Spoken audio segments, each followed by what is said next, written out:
ஐயோ என் பையன் அடே ஏன் காரணமாய் போட்டாடா அல்ல தொலைச்சிட்டு போடா ஐயோ நான் தமிழ்ல வருவாங்க தெரியாத சொன்னானே வீட்ல சேர இடத்துல எங்க அப்பாய்க்கு நான் சோறு போடுறேன்னு சொன்னானே அந்த சோறு வேணா தெரிக்கலையா பேரனுக்கு அந்த அண்ணன் கடை கேட்டாரே பாப்பா இப்ப என்ன யாரு சொன்னாரே ஐயோ இப்ப யாரா வருவா சொல்றா இங்க வந்து யாரா என்னடா பண்ணுவோம் கேக்குற ஐயோ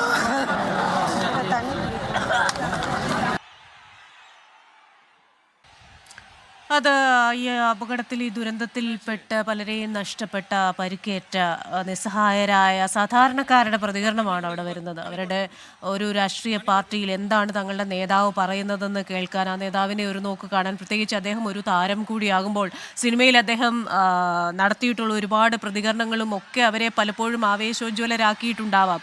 ആ ഒരു ഫീലിങ്ങോടെ ആയിരിക്കാം അവർ ഓരോരുത്തരും അവിടെ എത്തിയത്. തങ്ങളുടെ രക്ഷകനായി പുതിയൊരു നേതാവ് വരുന്നു, അദ്ദേഹത്തെ കാണാനും അദ്ദേഹത്തിൻ്റെ വാക്കുകൾക്ക് കാതോർക്കാനും ഒക്കെയായി എത്തിയ ആ സാധാരണക്കാരുടെ പ്രതികരണമാണ് നമ്മളിപ്പോൾ കണ്ടത്. റഹീസ് അവിടെ നിന്ന് തുടരുന്നുണ്ട്.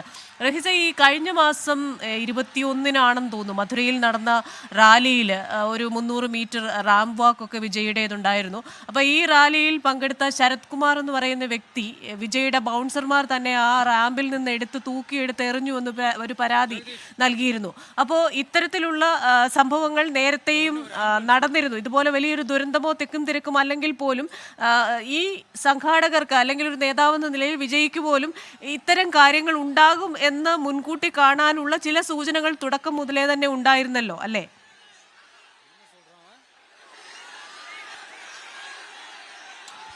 തീർച്ചയായിട്ടും അത്തരത്തിലുള്ള എല്ലാ സൂചനകളും വിജയുടെ മുന്നിൽ ഉണ്ടായിരുന്നു. കാരണം അദ്ദേഹത്തിൻ്റെ ബൗൺസർമാരാണ് അദ്ദേഹത്തിൻ്റെ കാര്യങ്ങളൊക്കെയും തീരുമാനിക്കുന്നത്. അത് മാധ്യമപ്രവർത്തകർക്കടക്കം ആ വാഹനത്തിൻ്റെ നിശ്ചിത ദൂരം ഒരിക്കലും അദ്ദേഹം ആ വാഹനം അടഞ്ഞു കിടക്കുകയാണെങ്കിലോ അല്ലെങ്കിൽ അദ്ദേഹം ആ വാഹനത്തിൽ ഇല്ല എങ്കിൽ പോലും അതിൻ്റെ അടുത്തേക്ക് പോകാൻ അല്ലെങ്കിൽ ഒരു 100 മീറ്ററെങ്കിലും അകലെ നിൽക്കണം എന്നുള്ളതാണ് ബൗൺസർമാർ തീരുമാനിക്കുന്നത്.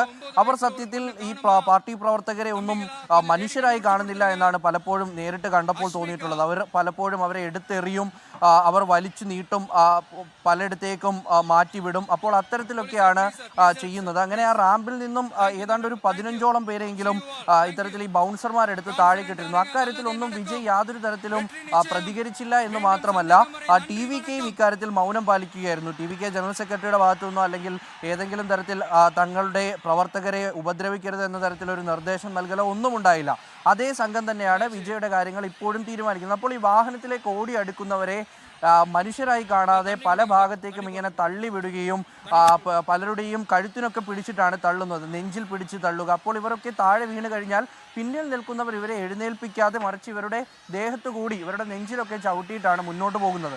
അപ്പോൾ അത് സ്ഥിരം കാഴ്ചയാണ്, TVK പരിപാടികളിലെ സ്ഥിരം ഒരു കാഴ്ചയാണ്. ഒപ്പം തന്നെ ഇത്തരത്തിൽ ഈ ഇലക്ട്രിക് വയറുകളിലൊക്കെ തൂങ്ങി നിന്നുകൊണ്ട് വിജയുടെ പരിപാടി കാണാൻ എത്തുന്നവരുടെ എണ്ണം കഴിഞ്ഞ 2 വർഷമായി വിജയ് എവിടെയൊക്കെ എത്തുന്നോ അവിടെയൊക്കെയും ഇലക്ട്രിക് പോസ്റ്റുകളുടെ മുകളിൽ നിന്ന് ഇത്തരത്തിൽ ആളുകളെ പുറത്തിറക്കാനാണ് അല്ലെങ്കിൽ താഴേക്ക് ഇറക്കാൻ വേണ്ടിയിട്ടാണ് പോലീസ് ഏറ്റവും അധികം പണിപ്പെടേണ്ടത്. മൊബൈൽ ടവറുകളുടെ മുകളിൽ കയറുക, ഒട്ടും ഉറപ്പില്ലാത്ത ഈ ഷീറ്റുകളുടെ മുകളിലൊക്കെ കയറി വീടുകളുടെ മുകളിൽ കയറി ഇരുന്ന് കാണുക, അങ്ങനെ പൊതുമുതൽ നശിപ്പിക്കുന്നതുമായി ബന്ധപ്പെട്ടൊന്നും ഒരു കണക്കുമില്ല. അത്തരത്തിലാണ് ഈ TVK പ്രവർത്തകർ. അത് TVK പ്രവർത്തകർ എന്നതിനപ്പുറത്തേക്ക് അതിനെ ഒരു കൂട്ടം എന്നേ ആ കാര്യത്തിലൊക്കെ വിളിക്കാൻ പറ്റുകയുള്ളൂ. അവർ വന്ന് അത്തരത്തിലൊരു ഉത്സവം കഴിഞ്ഞ ഒരു അമ്പലപ്പറമ്പ് പോലെയാണ് ആ വിജയുടെ സമ്മേളനം കഴിഞ്ഞ സ്ഥലം അവർ ഇട്ടിട്ട് പോവുക. ഒരു മര്യാദയും പാലിക്കാതെ, ഒരു അച്ചടക്കവും ഇല്ലാതെ, ഒരു തരത്തിലുള്ള നിബന്ധനകൾക്കും കൊടുക്കാതെ ആ തരത്തിലാണ് അവർ മുന്നോട്ട് പോകുന്നത്. അപ്പോൾ അതൊക്കെയും വിജയ് കാണുന്നുണ്ടായിരുന്നു. പക്ഷേ അതിൽ ഈ രാഷ്ട്രീയ മേഖലയിലുള്ള പരിചയക്കുറവ്, രാഷ്ട്രീയമായിട്ടുള്ള